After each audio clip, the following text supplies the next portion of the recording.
Did you know that up to a third of people who've been told they have IBS might actually have something else going on entirely? Something that has a specific name, a specific test, and a specific treatment. It's called bile acid malabsorption, or BAM.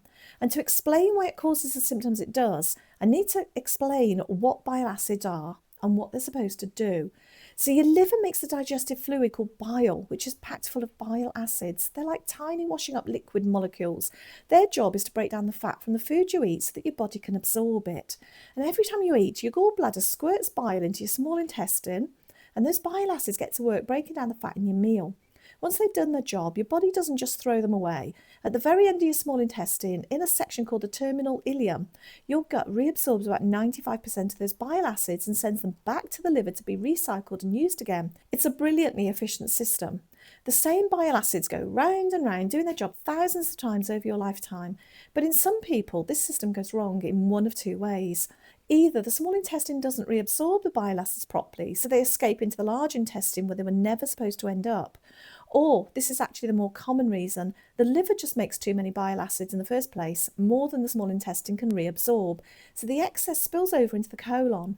And when bile acids reach the colon, they cause chaos. They irritate the colon lining, they pull water into it, they speed everything up, and they cause those very strong, high-intensity muscle contractions that you feel as urgent cramping.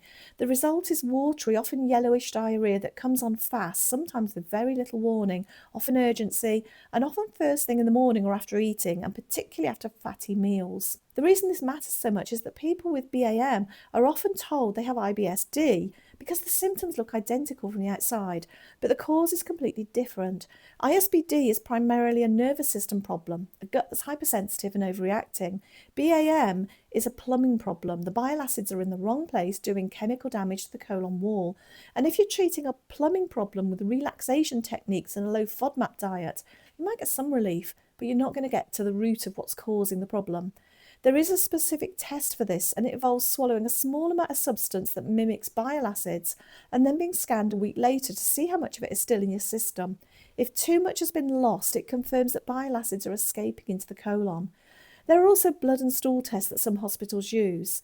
The treatment's usually a medication called a bile acid sequestrant, which is essentially a substance that binds to the excess bile acid in your gut, and it stops them irritating your colon. So if you have diarrhoea-predominant IBS and you feel like you've tried everything and nothing helps, it's absolutely worth mentioning bile acid malabsorption specifically to your GP or gastroenterologist and asking whether you could be tested. This video is for education only, it's not medical advice. Please speak to your doctor if you think any of this could be relevant to you.